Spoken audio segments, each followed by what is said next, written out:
Thank you for listening to this episode. And a massive, massive thank you to Premier Dental for sponsoring this season of a Vietnam podcast. They've been my dentist for years now, and I cannot recommend them enough. So I wanted to introduce you to Dr. Albert Vietcetera. He is a leading expert in periodontics and implant dentistry. Not only that, he was trained at the University of Melbourne in Australia and Columbia University in New York. And Dr. Lay brings over 20 years of global experience to every patient that he treats. So whether it's a complex implant, a sinus lift, or advanced gum treatments, just know that you are in expert hands right here in Vietnam, which I know for me as an expat, especially for something like dental treatment, you can be really worried about where the person's from, where they've studied, the care, the treatment that you're going to get. Had my wisdom teeth out recently and it was perfect, so I can't recommend them enough. Dr. Albert Vietcetera is also certified by the American Board of Periodontology and currently the only dentist in Vietnam that is US board certified. If you're listening from overseas, just remember it is way cheaper to get your dental work done here in Vietnam and you can have a holiday at the same time. And one of the coolest things is you can actually book a consultation with Premier Dental over the phone and they'll be able to advise you on your treatment. So go to the link in the show notes or just Google them and make sure to let them know that you heard this on a Vietnam podcast. Premier Dental really is international standards, but with that amazing Vietnamese local care. And just remember, your smile absolutely deserves the best. If you're like me and you take care of your teeth, you're going to want to make sure that you book the best dentist in town. So book an appointment with them today. Thanks again, Premier Dental, for sponsoring a Vietnam podcast. Let's get started with this episode. Thanks for listening. Cheers. One of the things I love about Vietcetera is your mission is to bring Vietnam to the world. And that is something that this podcast has evolved to do. I remember when we started, people would say, oh, you guys are going to run out of stories based on the mission that you have. But it never stopped because the growth was just so tremendous. We had no business model, like literally no business model. With me not knowing how long I'd be here, there was no business plan. We're now running the business and making a living and just being part of society now.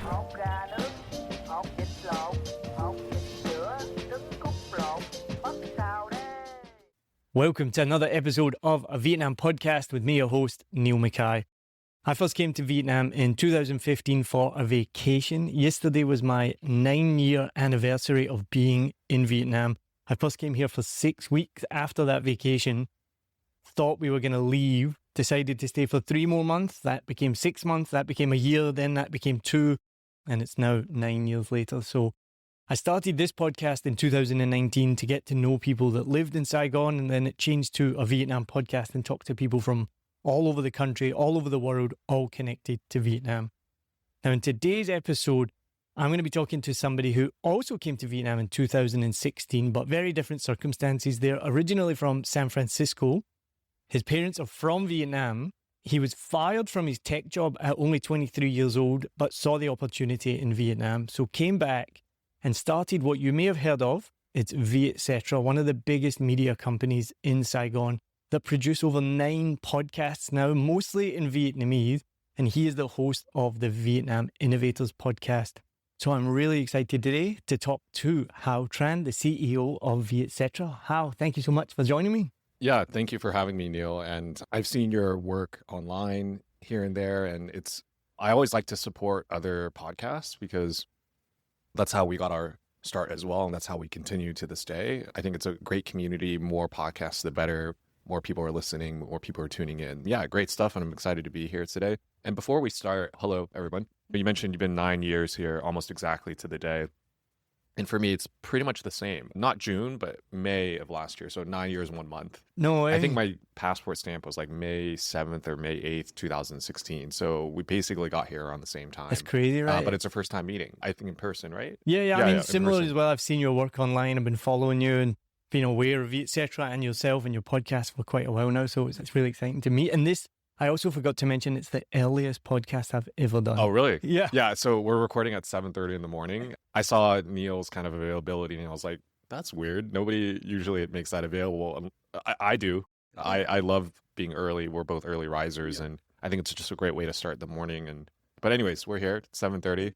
Very early riser. If anyone wants to meet me early too, you can reach out. No problem. The reason that I have that availability on my calendar, it used to say from 6:30 a.m. because we work with a lot of people worldwide, because we make podcasts as 7 Million Bikes Podcast, which came as a result of this show. And I need to be available for people in America. It's crazy because especially LA is 12 hours behind. New York is 9. Yeah. And then we've worked with people from literally from New Zealand to LA, so the whole world. So I'm trying to make myself as available as possible. So I am also up that LA as well. So you came here 9 years ago, same as me. Quite interesting. So we first of all went traveling around Southeast Asia. So we left April 9th. We went to Thailand, then we did a month in Malaysia, came to Vietnam. We'd been here before. We loved it. We were going to then continue on traveling.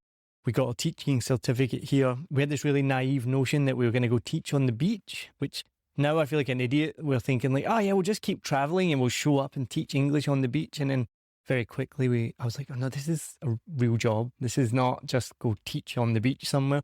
And ended up staying, as I said, longer term. Over the years, what I've noticed is everybody that I've met that has been here for 9 years, 10 years or longer, nobody ever planned to be here for this long. But what was your plan when you first came here? Yeah, I think for me, I was 23 years old and I just wanted a opportunity in Asia. So I'm Vietnamese-American, but growing up in the US, my parents never had the mentality to even really visit Vietnam. Their first trip back was 2012 as refugees went to the US in the 70s. So for them, there was a gap of almost basically 40 years. And it was at that time, 2012, that they decided, hey, this is going to be our one and only time ever coming back to Vietnam. Fast forward to 2016. So I was working in Silicon Valley, worked a couple years in San Francisco, always knew that I had a tech career ahead of me. But the tech industry is really volatile. It's good times, bad times, but there's always a job out there. And I knew that given my experience, but more importantly, just my wanting to be in the industry, I'd find a way. And that's what happened. I worked for a couple years, got laid off, as you said, and I took my entire severance pay, which was whatever it was, and I just blew it all on a 2-month trip to Asia. And this was my first trip to Asia alone. Wow. as an adult. So I was 23 at the time. I went to Indonesia, I went to Singapore, the rest of Southeast Asia primarily, and then I stopped in Vietnam as my last leg of the trip, not thinking like it was just another country to me. Like I knew I was Vietnamese, but I had no family here. I had no friends, no contacts, literally no contacts. My parents did, and they could introduce me to people, but I wasn't going to do that. Not yet, at least. And so I knew nobody. So for me, Vietnam was just another country on the map to visit and have a good time, maybe eat some food. And I was really lucky because I booked an Airbnb, that private rooms in a house, and the host is this Australian guy who's now a content creator, actually. His name's Andrew Frazier. He's the co-host, or was a co-host of the Best Ever Food Review Show. And I basically just booked a room in this house, and like here he was, and we had a great time. He introduced me to a bunch of people, showed me what life could be like as a young adult living in Asia. And I was like, this is amazing. And so I went back to San Francisco, started my new job, didn't particularly enjoy it. So I spent my lunch breaks just like looking for opportunities in Asia, not thinking I'd really discover anything. 23 at the time, and you probably know, right? What could you possibly be doing at that age that you could really offer value to a company? So I knew my chances of getting something in my tech career especially would be low. But I came across an article about a venture capital firm based in San Francisco that was hiring in Vietnam. Very serendipitous. So I just found the email address of the general partner of the fund and just emailed him. And he was living in the city as well, San Francisco, and he agreed to meet up. And 2 months later, I was there. I was here in Vietnam. So totally unexpected. I had a 1-year contract. Was thinking, hey, this is a great just story for my resume, if anything. Like I took a huge pay cut. It's not your normal career path, but for me, it was kind of like, there's a story here for myself to discover and to learn.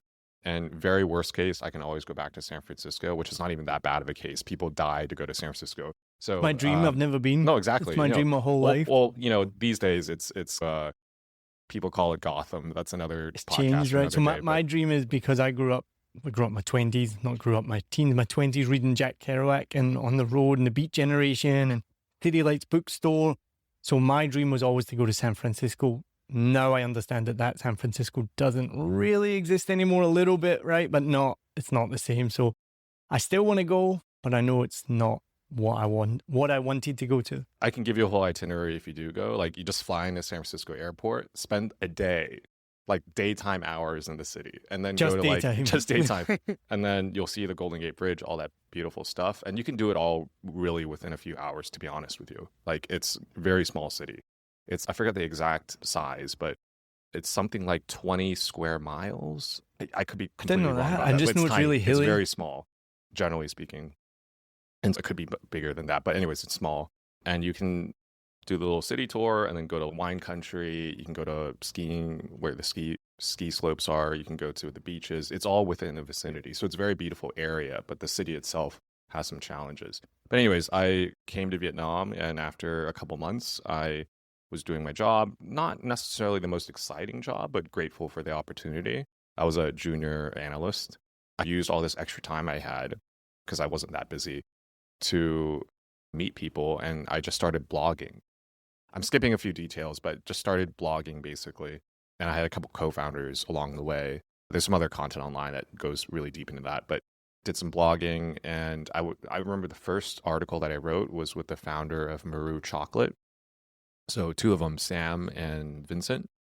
And I approached them, obviously with no content on the blog. And they like reluctantly agreed, just as another entrepreneur, just helping another one, basically. So we did the article, we did the interview, which was really nice. We did some photos, and they really enjoyed it, like on the spot. And so I took a couple days, I wrote it. This is back in 2016, before podcasting was really a thing and videos and all that. And I sent it to them and didn't hear back. And I was disappointed. I was like, oh, what's going on? So I followed up. And then I think it was Vincent or Sam replied back. I still probably have the old emails. They basically said, oh, we're really sorry, Hal, but the article is not good. And I was like, oh no. So I remember panicking as a 23-year-old. Just, these guys are much more senior than me. They're like in their 40s, I think. And so I just spent the whole day like fixing it up, replied back hey, I took some time to edit, and thank you for your feedback. And then they replied a couple days later saying, hey, thank you for your effort. This is a lot better. What was wrong with it? Did they tell I don't you? even remember. No. I I mean, they're busy. Yeah, they're just yeah. like, hey, it's not really good. I was like, okay. You know, And Maru is the chocolate company here. If anyone doesn't know, Maru makes unbelievable chocolate. I remember hearing a talk from one of them years ago, and he was saying that they're not certified organic because to go through all the hoops to be certified is so costly and so cumbersome, but it is essentially organic, and it is incredible chocolate. So yeah. And they would have just started in 2016, right? They had started 2012, 13, I think, but I had met them when they just opened their first shop. So on Calmet Street, which I believe is still open. I haven't been to that shop in a while, that particular spot, but it was like in an old colonial building on the ground floor, very beautiful space. And I remember back in 2016, everyone was like super jazzed about it because it was like a cool shop, a physical representation of the brand where you can go visit. And so that was part of the story, like their expansion plans for brick and mortar. Anyways, the article went out, and it just was like a snowball effect after that. We would just meet other entrepreneurs, or people just, not even entrepreneurs, just people doing cool things, either for themselves, we met a sport coach who coached Olympic athletes. We met fashion designers, furniture designers, restaurant owners, basically anything. And the whole idea was to share the story of this like new Vietnam, the one that the media in the West in particular doesn't tell, or the media anywhere for that matter, because content online about Vietnam is really about the food, which is, yes, very true. But usually even that story is very basic. It's just $1 banh mi's and cheap street food, which, yes, is part of the culture. We all love it too, but there's so much more. And I think even within food itself, the whole idea was to bring Vietnam to the world. And so we started with these more niche kind of entrepreneurial stories, because that's what people just around the world didn't know about Vietnam. And so that kind of picked up steam. And after maybe 6 months, we started making very little money, enough to get going. And I remember the first story of the client actually that we had, someone wrote to us, was like, hey, could you feature our coffee shop? I was like, yeah, why not? 5 million. Do an advertorial basically. And they're like, yeah, okay. So we go over, we do this great article. We take photos for 3 hours. That's not near worth our time, at least commercially. Anyways, we do the article. And I remember, oh yeah, you guys can pick up the payment downstairs. I was, oh, that's great. Before the article is even published. So we go down, and so we get the envelope, we open it, there's no money in there. Instead, it's a voucher to the coffee shop. And I'm just like, oh my God, this is my first lesson in business. Just be very clear, be very transparent. Even if there's like your expectations not met, just be clear about that from the very beginning. Anyways, it's totally our fault because we should have just asked in the beginning, like, hey, maybe have a contract or something. I get similar things. Even recently, I had a new bar contacted me, and you maybe get similar things as well. They think they're doing you a favor, and they were like, "Oh, hey, you could come record the podcast here, and you could make some reels and do all of this." And I was like, "Oh, yeah, that sounds great. Here's because we have a sheet, like a rate sheet. Sorry, I couldn't think of the word. I was like, here's a rate sheet that we'd love to do that." Nothing, had nothing back from them. "Oh, you wanted me to come and make free content for you? I get it." No, we don't. I think we don't do that. One of the lessons anywhere, not even just in Vietnam, is every relationship you have in life has to be a win-win. I don't mean like money-wise, that's just in business, but either in terms of energy or you learn something. 100%. Like yeah. every minute you have in your life, not every minute, I don't want to make it seem like a crazy schedule or something, but there has to be positive energy exchange and something that where you feel at the end of that exchange, you're like, oh, I learned something, or I feel happy, or just something productive, 100%. like energy-wise. We do lots of stuff spiritually. for free.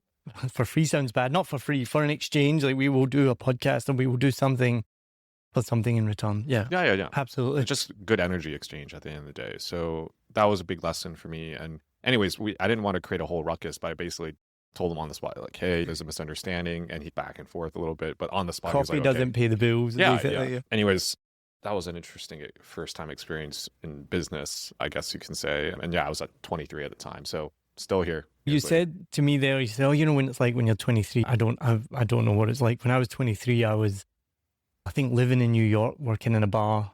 Okay. And I had no. That's not easy too. No real, just different in terms of no real like direction of I'm going to do this job or whatnot. So. Well, hey, I didn't have a direction either, actually. No, it sounds cool that I got this like 1-year opportunity with an investment company. That was my career path, quote unquote, right? But I wasn't being paid the big bucks or anything like that. It was really just a bet on a little bit of myself, knowing that, hey, I've got a story at least. And the company that employed me was fairly well respected in the US too. So I had a plan, quote unquote. But here, the whole Vietcetera origin story was not a plan at all. We had no business model, like literally no business model. My co-founder, he was a designer by trade, so design was spot on. But between me and him, with me not knowing how long I'd be here, there was no business plan. Like for me, it was really just to meet people and to make the most out of my 1 year in Vietnam. But yeah, 9 years later, we're now running the business and making a living and just being part of society now. Hopefully creating value. I just saw your podcast that you did, Money Day. Is that what it's called? That's another one of them. Yeah. I was a guest on that. I watched that. Okay. And I saw how much you made. You told how much you made in 2023, which I was very impressed, which is we want to get to eventually as well with our podcast empire. But what I found the most interesting though, did I hear this right, that when you first came to Vietnam, you were living off $6.5 million a month? Yes. Because at first I thought it was $6.5 million. I was like, that's easy. And then I actually went back and listened to it again. I was like, no, he says $6.5 million. That's not a lot of money. Yeah. I was paid $300 a month. What I think 6.5 today is less than $300. It is, yeah. But it would have been then $300, roughly, yeah. And yeah, that was my salary. How did you spread that out? I mean, that's almost nothing.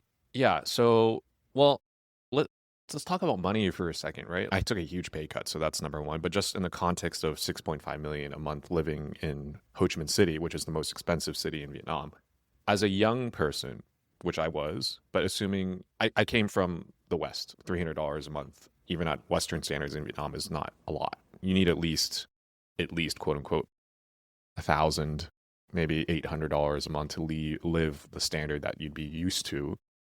But you could live with $300 a month in Vietnam. This is another content thing that annoys me because there's so many videos, not just like $1 banh mi, like you mentioned, that, live on $500 a month in Vietnam, or I see people post in expat groups like, can I live on this? And it's, yeah, you can, but it's not much of a life. Yeah, and a lot of them will say, hey, Vietnamese people make that money, which is totally absurd to say, but partially it's true. Young people 9 years ago, but also today, like if you're an auditor, a junior auditor at a big four, like a PwC, Deloitte, they're making 10, 12 million a month today and 9 years ago. So in today's term, let's just fast forward to today. So 10 million today is about 400 US dollars. That's only possible if you live at home with your parents. Which Like, a lot of honestly, people do. which pretty much everybody, Yeah, at least in pretty Saigon, much like everyone. 80, let's say 80, That's why 90%. there's a lot of love hotels here. I've Yeah, realized that's as true. well. Yeah, it's the yeah, only yeah. way they can get privacy, right? Yeah, true. And so if you are living with family, then that money does go far away because you're not paying rent, which ordinarily would be like, I don't know, 30, 40% of your income. So with 10 million, assuming you just pay for your bike and food, it's not bad. Now, if you're actually paying the rent, then I think a living wage in Vietnam with needing to pay the rent is probably closer to 15 million, maybe 16, 17 million, honestly. If you're not paying rent, then you can go much lower. Yeah. These But numbers anyways, are that's so another low, day. but when you put them in context, and sometimes I've thought about these numbers, and then you go, yeah, my wife and I have talked about this. Everyone lives at home. Not many people have a car, so nobody has like car payments like in the West.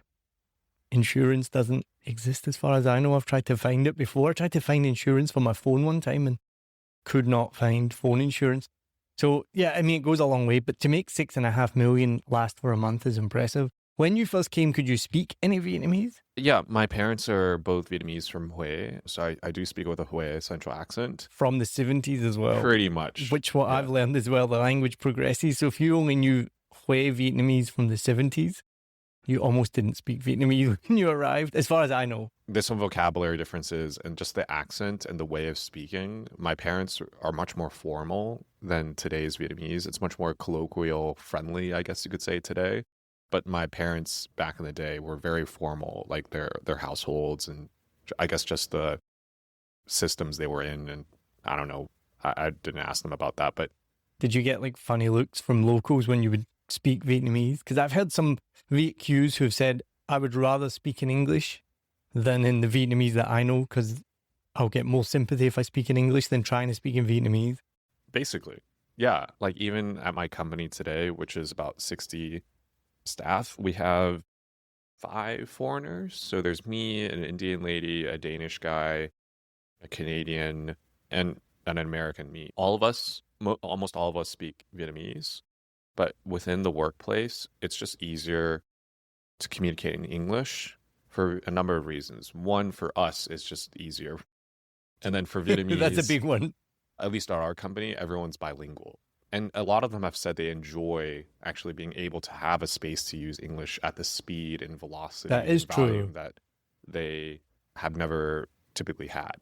But I will admit, even if they speak English, you got to say you prefer your native language anywhere you go in the world. So I do have to sympathize with my Vietnamese staff secretly. Like, it's tough keeping up with Hao. Like, they're fluent in English, but I've had people say, oh, Hao, it uses a lot of brain power to use English, and that's very true. So I have to keep that in mind, speak a little bit slower, or just keep kind of shut up, basically. I mean, I have a rule now at the company, which I always break, but it's 2 things. One, I always have an agenda. I always require an agenda before a meeting, at least with me in it. And second is I always try to speak later in the meeting, not to begin. Because whatever I say in the beginning, everyone will gravitate towards because I'm the boss, right? And they don't want to piss me off, or even if it's for better or for worse. I've had to stop doing that. And especially in the Vietnamese business workplace where seniority is respected, or not just respected, but is almost required, even if my company doesn't necessarily mandate that. We've started to try to break those barriers down, and people, I'm on a tangent right now and I'll shut up after this, but I've really started delegating things now. Like, I just punt it to people, being like, I do the little brief and then like, you guys go. And it's actually working. I've worked with a EOS implementer, so it's Entrepreneurial Operating System, and they have a system called Elevate and Delegate. And so you elevate the tasks that you want to do and then delegate the tasks that, not that just you don't want to do, that someone else can do better. So it sounds like you're doing the right thing. But I want to ask a question as a boss, because I don't think I've asked this question too many times on a Vietnam podcast, but it's something I'm very aware of, and you just touched on it, is that hierarchy, which can be for better and for worse. And so for, if you don't know what I'm talking about, in Vietnam, there is a hierarchy with age and with seniority. And as far as I'm aware, younger people will defer to that, sometimes to their detriment. they will just do whatever the boss says. And I've heard of companies as well where things don't happen because they're waiting for the boss to make a decision.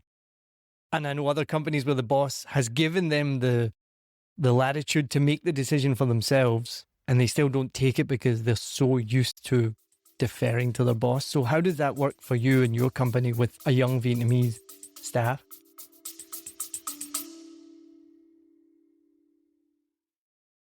I just wanted to give you a quick reminder about our sponsor of this season of a Vietnam podcast, Premier Dental. They really are experts at what they do. Their team is trained in Australia, France, and the US, and so they combine global expertise and high standards with really, truly personal care. You have to go there to see it.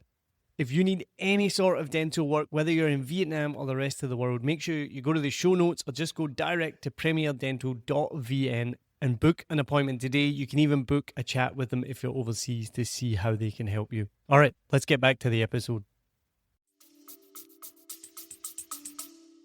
Great question. It's taken time, and ultimately I still have to adapt to things because I am a foreigner within the context of the Vietnamese machine that I've built. So there are things that I can definitely translate into the company from my kind of work style or what I've learned, but also I have to acknowledge that I am in Vietnam, so I can't just make it an American company in Vietnam. I don't think that'll work. Ultimately, if you work with Vietnamese people, you have to be able to adapt to things. Now, one key difference is, and there's discussion about this online all over the world, the idea of young people working with older people. So my company, I think there's only 4 or 5 people above the age of 35, so less than 10%, and everyone else is under the age of 30, basically. I've had to also adapt how Gen Z, very buzzword, work in today's workplace, what their expectations, what their demands are.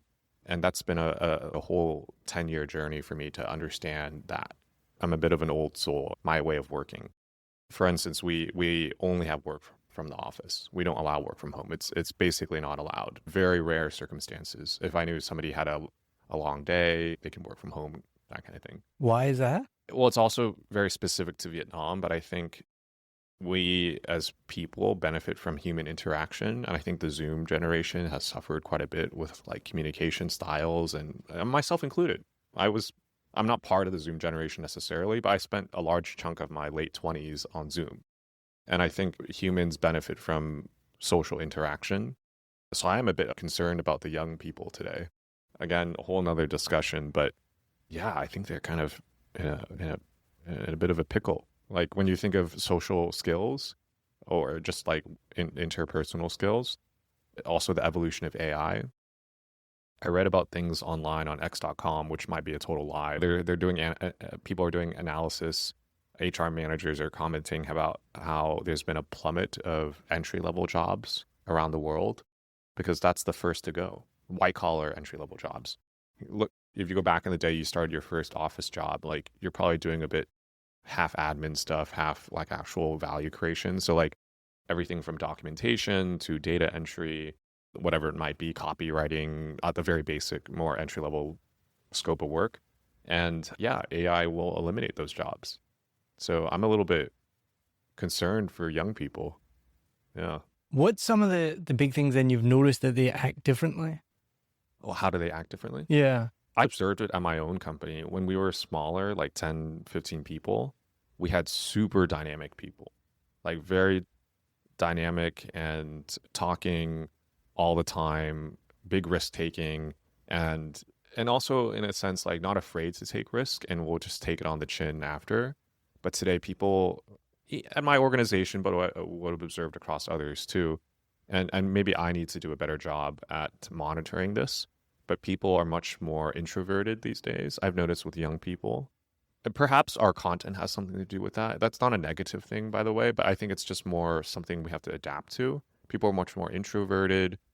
It's interesting you say that because I feel like that's a bit of a buzzword with Gen Z in Vietnam right now from my limited experience with young people through teaching, and my wife teaches and works with young people as well. I feel like over the last 5 years or so, I don't know the exact timeline, so many young people love to say that. they love to tell people that they're introverted, and you're like, I And don't think that's you not a are. good thing. No, I'm I not don't think it's ser- a good thing It's either. okay to be introverted, but don't tell people that. I remember the first lesson I had when I was my first full-time job in San Francisco. I was 21. I was at a company of 100 people, high-flying startup in San Francisco. My team that I joined was about 20. We were like the business team. Everyone was a killer there. Everyone loved the fact that, 4 or 5 years out of university, but everyone was like a trainee at Goldman Sachs, at McKinsey, that kind of thing. And then they quit that to join a high-flying startup. Me, I came straight out of university into that. So I didn't have the Goldman, McKinsey kind of background. And then I remember I had a high super ego because of that. I was like the youngest on the team, and I made it known to people too. But I remember my manager later, after a couple months, would say, "Hey, Hao, you don't have to say that you're the youngest person, because that's not generally a good thing either. People will judge you for that, and also they'll observe you give you more scrutiny because you're more prone to mistakes, both socially and also at the workplace itself." So for instance, I remember the first happy hour I went to. So I'm not a big drinker. I enjoy my drinks, but when I was younger, I didn't drink very much. And I remember happy hour, self-serve. We go to the company bar. There was a bar in the office, and everyone's pouring themselves a drink at the bar. I got a beer. And when you pour a beer, you tilt the cup so the bubbles don't float, but I didn't do that. And I remember one of my senior people was behind me in the lines observing me do that. And he was like, "You've never had a beer before, have you?" I was like, "Oh shit." Tell me After you're that, young without telling me I you're can make a young. lot of drinks. So I'm pretty good at making drinks now, or pouring a beer at least. I think I do the opposite, to be honest. I'm really bad at saying my age. I'm 42. Anyone listening to this podcast will know that because I say it nearly every episode. And again, I bring my wife up every episode because she hears me. She'll be like, "You tell people that all the time. Why are you always telling people that?" And I'm Yeah, like, because you look young. Well, maybe compared to that's 42. part of why as well, because I want to shock them, because I did get recently, they're like, "You're 42? I thought you were like 35. And I was like, "Oh, thank you." But I do say my age a lot, but maybe because I'm the opposite. But I think as well, you're saying it's detrimental to tell people you're 23. I think it's probably detrimental for me to tell people I'm 42, because in my mind, a 42-year-old is a super successful millionaire, and I'm not that yet. One day, hopefully, but not yet. So I'll probably do myself a detriment. But going back to the introvert thing, I think I don't believe them. That was my point I was going to make. I think if you are confident enough to tell people you're an introvert, I don't think you are an introvert. And I think it's just become this thing with Gen Z where they love to tell people that. It's a term you reminded me of called manifestation, which is a very Gen Z term. But basically, Love if that you one just as well. keep thinking and saying something, it'll happen in a good and bad way. It's almost like delusional, where Or Delulu, as Yeah. they would say. yeah, I believe it. If you keep thinking that you are able to get the job done, you will get the job done, because you just have discipline. You're reminding yourself every day. That's great. But if you also like almost self-sabotage yourself, it sounds like cool. It's like back in the day, it's not cool to smoke, something like that, at least in the States. And you keep drilling that into people's head. It's basically propaganda. And so content these days, I was about to say, like TikTok, YouTube Shorts, and all that. It's so easy for young people to be down the rabbit hole, being convinced that something is cool, and it may be. It may be. Like I'm on X.com, always reading like fitness people now talking about, have your creatine, have enough protein, have all this stuff. And I'm sure most of that's true. I've been eating a lot of protein, more than normal. I had my creatine this morning, actually. And my protein. There's some good elements to that, of course, but I think again, I'm not on TikTok. I don't have a TikTok account, and there's some great stuff on TikTok. But I think for just in general, the proliferation of content, it does influence people. And I'm not sure what young people are watching today. And in particular in Vietnam, ultimately, a lot of the content in Vietnamese in Vietnam perhaps is not as monitored, or doesn't have as much scrutiny, perhaps. Like in English, it's billions of people. There's more, I don't want to say accountability, because there is no more accountability for content online. But I think in Vietnam, perhaps we don't have as many experts to validate things, or opinions to kind of like counterbalance each other. There's always two sides to something. And anyways, so I don't know what the youth trends these days. You have to ask my team. But anyways, the point is, and I think we both know, is it cool to be introverted? Oh, interesting. I think it is these days. I think what you're talking about, there's something that we talk about a lot. You're saying there's not two sides to the argument or whatnot. I find in Vietnam, being here a long time, I would describe it as a monoculture. which I think sums up what you're saying. There's not really that two sides to a lot of things. It's one way. And then people just rapidly go towards that. There's a lot of trends here I've or worse. noticed over the years that the trends just go crazy. The one I would make an example of, do you remember, this would be about 8 years ago, everyone loved those little yellow bouncy head things that were on a spring, and every motorbike had them. Oh, okay, yeah. For 3 months, every bike had this just like little silly thing on a spring, and then it disappeared. And I've been told this with other things, and I've witnessed it with my own eyes. Things come and go in Vietnam like really quickly. And I think that ties into being a monoculture, that everyone's into it, then everyone's not. Yeah. Have you noticed that? Yeah, for sure. Food and beverage trend, like dining out trends, coffee trends, like the speed at which like these new coffee chains are coming online, just suddenly boom, just everyone and yeah, or they disappear or they stay resilient for however long it. But you remember there was a How Long yoga a few years ago? I'm not sure about that one, but because it came and went so quickly. Yeah, there was another one called like 25 Fitness. Oh yeah, which I was like, I only think 24 they're hours still in a around day. or something. But I think the whole messaging was like, hey, you only have 24 hours a day, but with us you have 25. Yeah, because you earn an hour back or whatever it was. Pretty clever name. I'm not sure how they've been able to continue or not, but yes, totally. Trends are super fast. Like boba tea, people keep complaining about the Ngoda K Street near the Patexco Tower. I That's like the was just boba about tea to street. say that. At one point, is it still? No, it's not been like that for years I haven't walked now. on that street in years. I was there just yesterday or the day before. I mean, what you're talking about 3-4 years ago, every single shop was a boba tea shop. Now there's none. There's none. Maybe one or two, but not noticeable. It's just normal restaurants and things like that. My guess, it used to be like maybe 10 at least, but now 1 or 2. I guess I believe it. There is a momentum towards like health and wellness in Vietnam. Is that going to be a trend? I don't know. Let's see. Vietnam will get super fit for a year, and then they'll get super fat for a year, and then like they'll change everyone's again. running now, and then everyone's talking about like health and the ethical. There's a lot of trends right now about like ethical advertising online. Oh, really? Food. Yeah. Well, that's very recent, but like there was a lady that was caught up with misleading advertising about a particular product that didn't go down super well, and then there's more scrutiny about that now.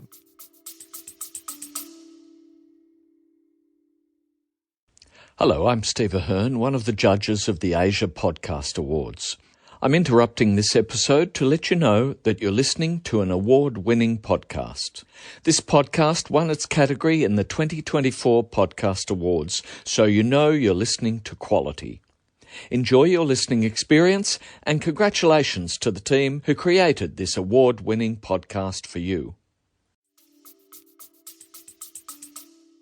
It's interesting you bring that up. I was telling somebody yesterday, have you heard about, and it's related to podcasting, have you heard the scandal about the V-Shred guy? No, I'm not sure about that. So this guy, you might have seen his ads. So he has ads on the internet, TikTok and Instagram and all this, and he's jacked, and you've been working out wrong, do my program V-Shred and you get like this, blah, blah, blah. And he looks great, his program's probably great.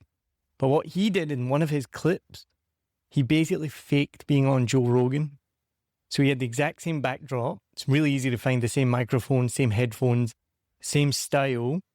And the first time I saw it, I was like, oh, wow, he's been on Joe Rogan. So immediately you're like, authority, leadership. Wow, he knows which, to be honest, if you're on Joe Rogan, you don't get any of those things really because of the content.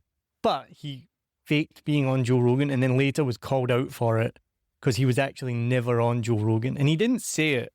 So he's like, yeah, I never said I was. And yeah, but you saw the clip and you're like, yeah, that red curtain and all the equipment makes you think that. So going into podcasting, most of your podcasts are in Vietnamese. And I actually had a discussion yesterday with somebody asking how popular are podcasts in Vietnam. From the last stats that I saw, the US now 50% of people listen to podcasts at least once a month or have listened to a podcast in the last month. Correct me if I'm wrong, in Vietnam, the last stat I read, it's only 4%. Yeah, I believe that. Which gives massive room for growth because they were like, I was like, it's small in Vietnam right now. Like a lot of things, it's small in Vietnam because the country's just opened up and developing and whatnot. It's going to get big quickly. So yeah, it's like a big fish, little pond idea. So my hypothesis when we started podcasting some years ago was Vietnam is the only country that speaks Vietnamese in the whole world. So your ability to have thought leadership is pretty high if you can go to market quickly and establish your presence. So that was basically our business plan a few years ago, and more or less it worked. Like we have a show called Have a Sip. If you ask your Vietnamese colleagues, they likely know that.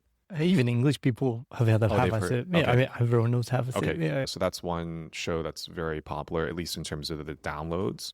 I think in the business community, the show that I'm on, and we have another host for the Vietnamese version, is somewhat well known as well.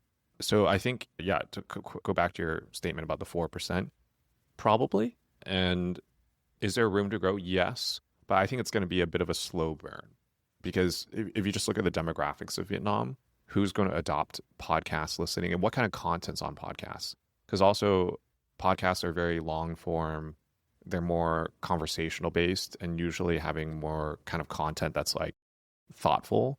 Whereas the trend right now globally, not just Vietnam, is like really quick fire content, entertainment more than content. And so I think just where people are in society, there's a preference for like entertainment content in Vietnam. So I think I could see it maybe getting to like 8 to 10% in this decade. But the majority of those people listening, and we know from our own data, because I think aggregate wise, we are by far the biggest podcast like aggregation, like publisher aggregated in Vietnam.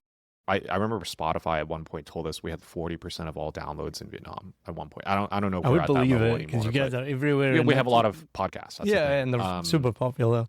Yeah, so I don't think that number is probably near that anymore. But like we know that our audience is like white collar in the city, very dominant Saigon. It's 70% Saigon, 30% Hanoi, more or less. We do have a lot of audience overseas too. For instance, Have a Sip, 20% of its downloads are international. Even with the Vietnam podcast, when I first started looking at it, and it's still to this day, the country that listens to this podcast the most is the United States. And at first I thought it was wrong. I was like, maybe people have VPNs on, which maybe they do. But then I was like, oh yeah, I guess America is a big market. A lot of Vietnamese people in America and a lot of people coming to Vietnam as well who want to listen to this. One of the things I loved about Vietcetera when I was looking into it is your mission is to bring Vietnam to the world. And that is something that this podcast has evolved to do. I don't know if I set out to do that. In the beginning, I set out to learn more about people that lived here. I talked about this recently. One of the things that really triggered me was when people said they were just an English teacher. And I was like, you're not just an English teacher. You've got way more going on. And then so it's kind of started from there. But over the years, I've learned so much. So I don't know if you've come across like Sarah Nguyen in Brooklyn, New York, started Nguyen Coffee Supply. There's I've forgotten her name off the top of my head, but she was in Star Wars. There's fashion. Amanda Nguyen, I think. Nguyen, yeah, that's right. I knew it was Nguyen, but I couldn't remember her first name. Amanda Nguyen. There's fashion designers. There's movie stars. I think in the last 5 years, and I've talked about this on the podcast, I don't know if it's just because I notice it more, but I don't think it is just because I notice it more. I think Vietnam is exploding worldwide, and people are starting to pay attention to not just the $1 banh mi's and not just the rice paddies. They're like, oh, Vietnam has a lot to offer. So it's really amazing that you're bringing that to the world. I remember when we started, people would say, oh, you guys are going to run out of stories based on the mission that you have. And genuinely, it was a concern that I had at that time, but it never stopped because the growth was just so tremendous. And so I do believe that there's just so many stories to this day overflowing. We don't have enough people to create that content. I think just, anyways, going back to the stat, like 4%, at least for Vietcetera, we are very focused on like the people living in the city, white collar. That's just the demographic. It's not even about focus. And so we are developing a lot more content now that's going to be much more wide ranging. For instance, we have a new initiative about careers and professional development. We're working with one of our partners, Vietnam Works, Navigos Group. They have a job board. And between us, we both know that in order for Vietnam to get rich before it gets old, it needs more job and career diversification. But that just starts with the people meeting the expectations of employers. And going back to what I said earlier, young people, I don't believe yet are fully equipped to do that. And what can we do to help them with that? It's not necessarily even skills. I think it's about mindset. Like when you said people think it's cool to be introverted, it's totally okay to be. I'm very introverted, but I can adapt. I think it's more about how can you leverage that rather than just say it and then people. Do you start tell judging people you. that in a job interview? Yeah. You do job interviews, but No, I sometimes I talk to my executive team about that.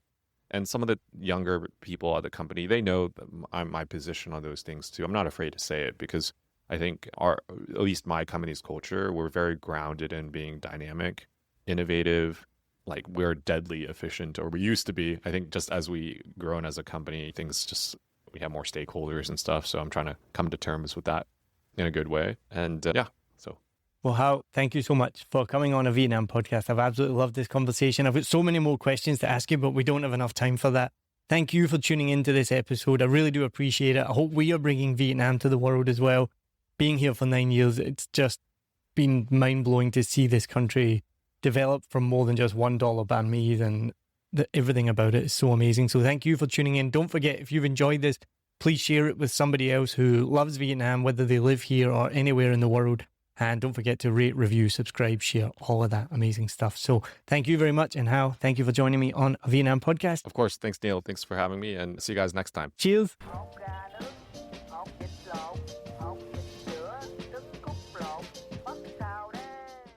Thanks for listening to this episode of a Vietnam podcast. If today's episode made you smile, then make sure your smile is ready to shine with Premier Dental. How good a cheesy segue was that to our sponsor, Premier Dental. Thank you so much, Premier Dental, and you for listening. Check them out. They offer professional, ethical, world-class care right here in Saigon. You can find out more at premierdental.vn.